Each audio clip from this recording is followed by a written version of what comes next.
Hello and welcome once again to Ignite Your Impact. My name is Jen Rhodes and I just about bit it once again getting into this chair. God bless it. Matthew, hello.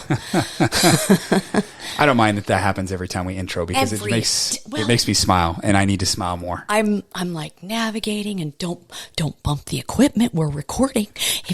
If you're watching on YouTube, drop us a line. I'm sure that you guys are like, oh my God, she's like Lucille Ball. I feel like Lucille Ball, right? Like the physical comedy alone is just worth tuning in. I want to jump into our topic for today. It's something that we deal with actually a lot, and it's getting permission versus getting support. Yeah. I love this topic. It's something that we learned about a few years ago, and it's not a new topic. It's I actually heard it on a Hormozi podcast. I think a week ago, maybe I was listening to it, and he touched on this. And we've been wanting to do this as a full podcast for a while because once we started using this concept in our decision making, it made things much smoother for us, and we just wanted to talk like in detail about it. Yeah, I mean, it helped our marriage too. Yeah, I mean, let's be real. Well, I would always go back and forth, play devil's advocate in decisions, and this really helped me move those decisions forward and get the things that I wanted. And it's crazy how this one little concept really sped up that decision making process, but also made it so it was much smoother, and I knew when to say yes and when to say no to things. Yeah. So if you're at the gym, if you're out walking the dog, let's say you're driving to work, say you're sitting at work, if you're watching us on YouTube, be prepared to share this with someone if you are in a relationship, even if that's a business partnership.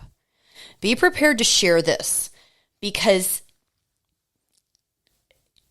in my opinion,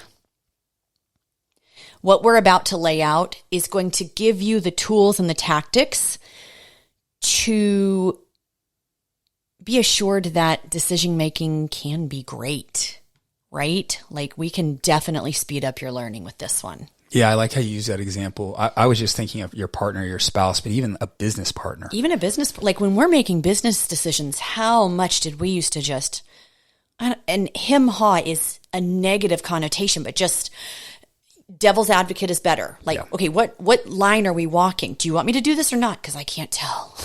Well, before I understood this unconscious thing of permission versus support and what people were really looking for, I would think that when someone would tell me, well, I need to talk to my spouse or I need to talk to my partner, I felt like it meant that they couldn't make decisions on their own, or they couldn't spend money on their own, or they couldn't do things on their own. And hell, I used to do that until I understood where this permission versus support thing was coming from. No, I mean, same. And it was something that these tactics, I remember we started using these tactics almost immediately after we got married. Do you remember that? Yep. Like I didn't want to spend, God, was it like $20 a month on a tanning membership? Do you remember back in the day when tanning salons were still hopping, right? Like I was like, I need to talk to my husband. $20. Like what? Stop. But this is something that trapped us. And there could have even been something that I really found value in.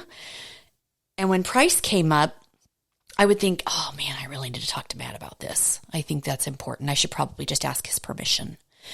And this stems into so many problems around this tug of war. And I will say tug of war a few times today because I want you to get that visual of that push and that pull, both internally and externally. And a major example is resentment that can go on for years because of this internal and external struggle. And I will be the first to admit I am 100% guilty of this. Yeah, the resentment for years. It may seem like really, you'd resent something over a decision like that, but I want to share it's a quick story about me wanting to hire this coach 4 years ago. And this coach he had a lot of information I wanted, and it was going to lead to a business opportunity, which I can understand now. You know, we didn't need another business at that time. We needed to downsize. Yeah, but he had a lot of great information. And it wasn't just about this business. It was something that I knew he could help me with. It was a result I was looking for. And I deeply wanted it, but it was a large investment at that time. So I told him, hey, I need to check with my wife. And I did. I went and I mentioned something to Jen, and I don't remember exactly what it was, but she said something like, that's a lot of money. I'm not really sure how we can come up with that. And can you maybe find this information online that he's going to give you? And maybe it's free online, and you can do that. So when she kind of dismissed it a little bit, I dropped it and I moved on. But here's what I really heard. It was, again, she said something like, "Isn't that a lot of money? We'll have a hard time finding it. Can you find it online?" But here's what I heard. I heard, "Isn't that really expensive? Do you think that's actually going to work? And haven't you been down this road before?" And that was all true.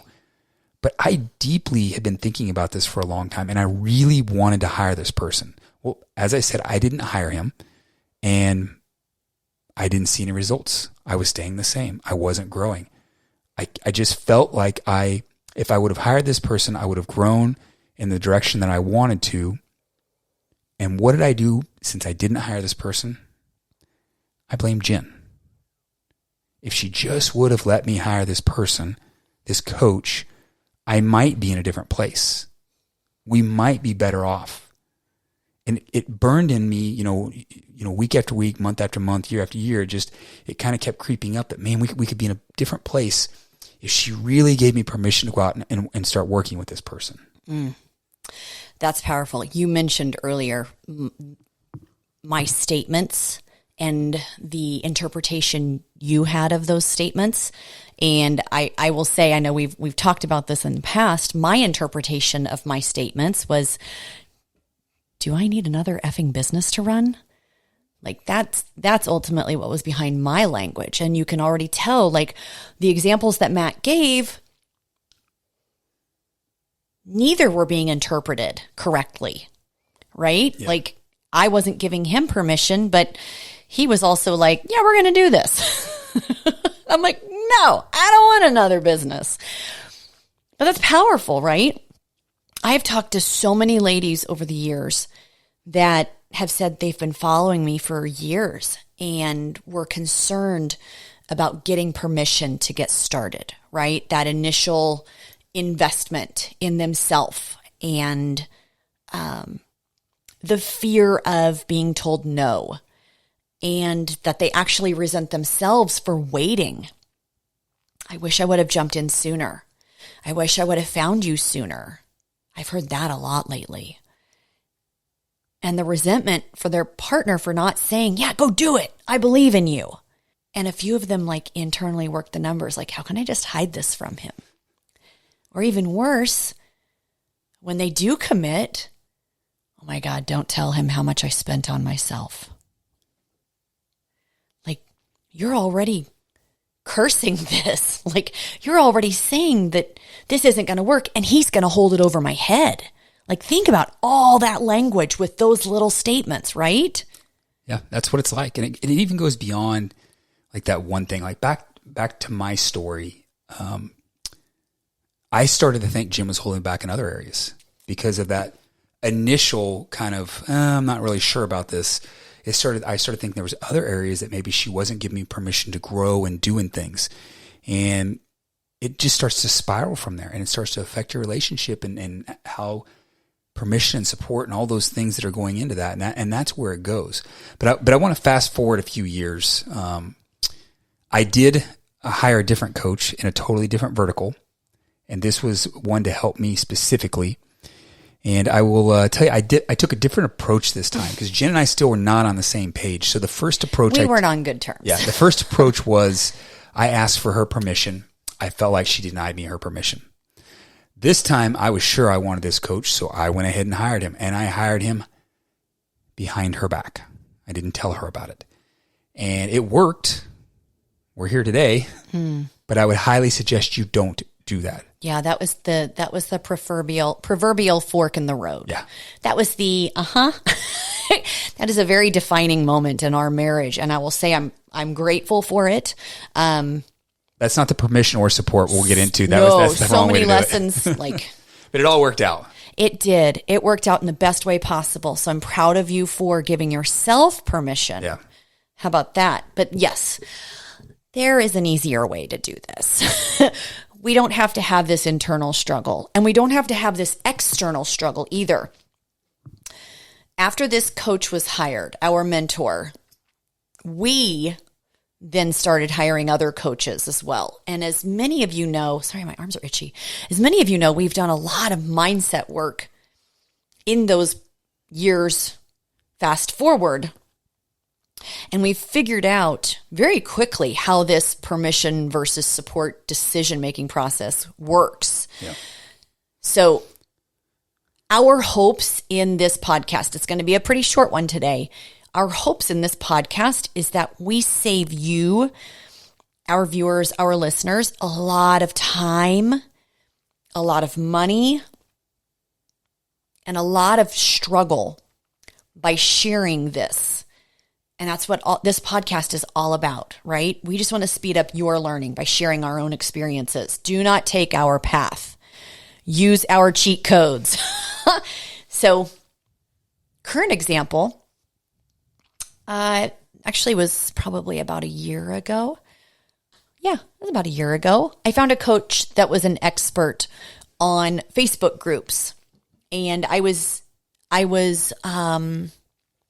want to use the word struggling, but I was not flourishing in that area. And Yeah. I knew that I could streamline. I knew that I was making some systems too hard. She had some systems. Me likey the systems. Me want the systems. Yeah, your content was great that's going into the group, but it was just more of an organization and systems to make it. I didn't know how to make it beneficial for everyone. It Yeah. was just kind of like a hodge. There was no organization. Anyway, long story short, like I said, when I start talking like Cookie Monster, I really have put some thought into this. I really wanted this coach. Me want her.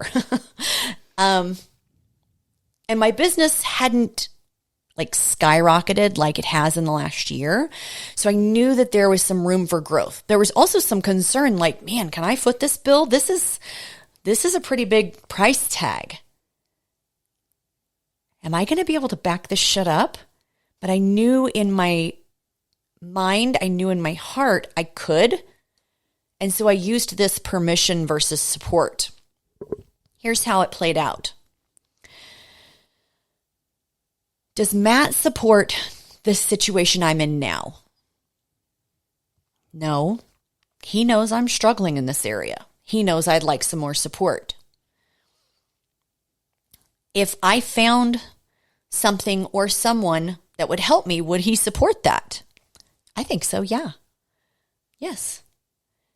And if Matt was having this situation, would I support him in hiring this coach? 100%. Hell yes. I deeply want him to make sure that he is supported. So I hired her. And I told Matt I hired her. And I told him why I hired her, and I wanted his support. And you know what he said? It's about damn time. It's about damn time. I was having that internal and external struggle. He could see it. He could tell that I wasn't giving myself permission. And so he just sat back and just kind of let me work myself out.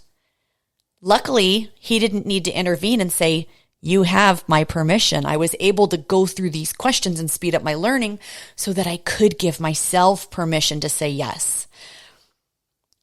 See, so many times we're saying we need someone else's permission when what we're really seeking is their support.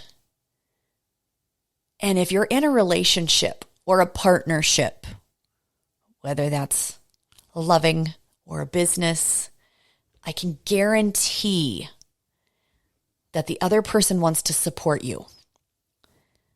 If they love you, if they respect you, they want to support you. but you're not asking yourself for permission. And therefore you assume your partner wouldn't support or give you permission. That's great. Using those questions that you just did, the support questions that you mentioned, it really helps. It should help people walk through what direction they should go when they're trying to make a decision. Because just like you said, too many times we think we need permission when actually we're asking for support. It's not the permission. So I'd say stop asking for permission from anyone. However, if you're in a relationship, start asking for the support. I love that. Guys, I hope you got a ton of valuable nuggets out of today's episode. If you liked it, obviously we need you to share this with others. That's the only way we're going to grow. Like it, give us a 5-star review, tag us in your Insta stories. And with that, we'll talk to you next time.